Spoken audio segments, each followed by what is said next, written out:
Welcome to my channel result 100 दोस्तों। तो आज हम लोग शुरू करने वाले हैं मोस्ट इम्पॉर्टेंट क्वेश्चन इन ई जो कि हमारे फर्स्ट सेमेस्टर में है। किसी के फर्स्ट सेमेस्टर में है तो किसी के सेकंड सेमेस्टर में है।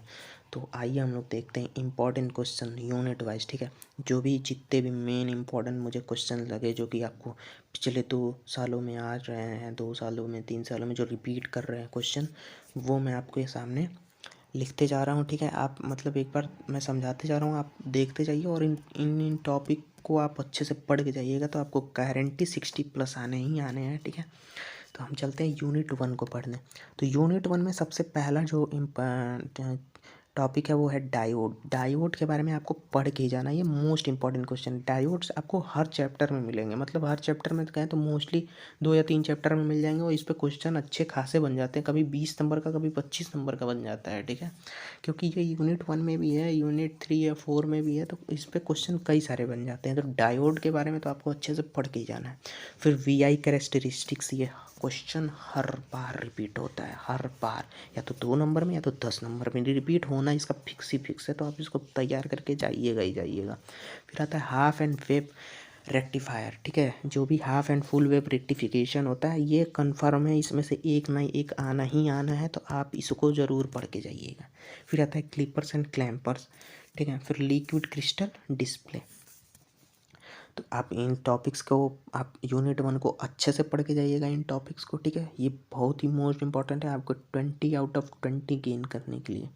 फिर आता है यूनिट 2। तो यूनिट 2 में आपका आता है ट्रांजिस्टर कंस्ट्रक्शन, कैसे ट्रांजिस्टर कंस्ट्रक्ट होते हैं, जो भी आपके टाइप्स हैं आप उसको अच्छे से फिगर विथ फिगर पढ़ के जाइएगा।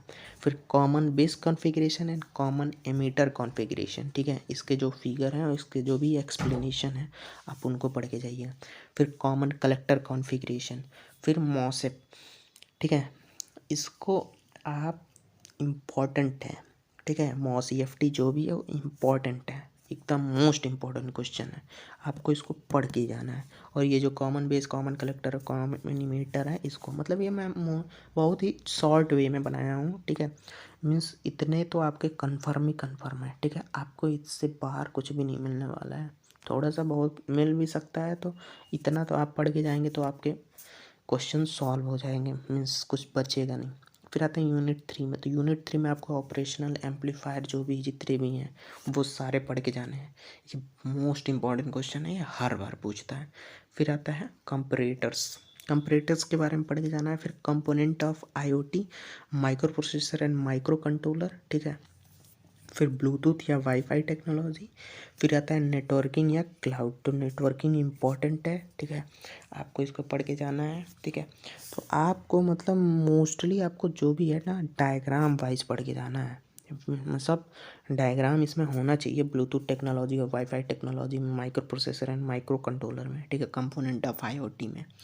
फिर क्लाउड में, नेटवर्किंग में कम से कम डायग्राम आप लिखेंगे और डायग्राम बनाएंगे तो थोड़ा सा अट्रैक्टिव रहेगा, तो आपके टीचर जो भी होगा, जो चेक करने वाला होगा, आपको नंबर अच्छा खासा देगा। तो आपको डायग्राम बना के ही जाना है। ठीक है, तो उसके बाद से हम लोग आते हैं फिर यूनिट 4 पे।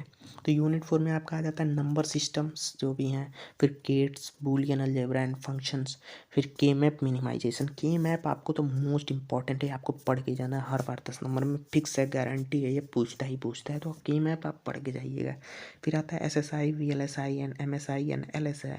ये जो मतलब 2-2 नंबर में भी पूछ देता है, कभी ये चारों मिला के 10 नंबर में पूछ देता है। तो ठीक है, इसके जो भी फिगर बन सकते हैं आप बना लीजिएगा। कहीं कहीं पे फिगर नहीं मिलते हैं, लेकिन गूगल पे खोजेंगे तो ज़रूर मिल जाएगा।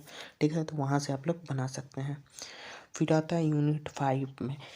यूनिट 5 में आपको इलेक्ट्रोमैग्नेटिक स्पेक्ट्रम पढ़ना है। फिर आता है fundamental of amplitude modulation and demodulation techniques. ठीक है, फिर GPRS, GSM, CDMA, satellite and radar communication. ये आपके इंपॉर्टेंट क्वेश्चन है आपके यूनिट 5 में। ठीक है, तो आपको मैंने यूनिट वाइज जो भी इंपॉर्टेंट क्वेश्चन मुझे लगे मैंने आपको एक्सप्लेन कर दिए। ठीक है, तो आपको क्या करना है कि इतने तो आपको कम से कम पढ़ के ही जाने, मतलब अगर आपने कुछ नहीं पढ़ा है EDEE में, तो आपको कम से कम इतने टॉपिक्स पढ़ के जाने हैं। अगर आप इतने टॉपिक्स पढ़ के जाएंगे तो आपको मिनिमम भी अगर आप नंबर लेके आएंगे तो आप 60+ गारंटी आप लेके आएंगे। ठीक है, फिर और अगर किसी सब्जेक्ट्स पे इंपॉर्टेंट क्वेश्चन बनाने हैं तो आप कमेंट बॉक्स में कमेंट कर सकते हैं with subject name, subject code end semester जो भी है आपका, ताकि मैं ईजिली उसको डिटरमाइन कर पाऊँ और मैं जो भी होगा जितने भी इंपॉर्टेंट क्वेश्चन उस पर बन रहे होंगे मैं उसको बना पाऊँ, ठीक है। फिर आपको ये भी करना है कि मैं इस पर बहुत ज़्यादा मेहनत कर रहा हूँ, ठीक है। तो आपको चैनल को सब्सक्राइब भी करना है और अपने दोस्तों में जितना हो सके उतना आपको क्या करना है, शेयर भी करना है, ठीक है। तो बने रहिए हमारे चैनल पे, मैं आपको जितने भी इंपॉर्टेंट क्वेश्चन होंगे मैं आपको प्रोवाइड कराता रहूँगा, ठीक है। तो चलते हैं, थैंक यू।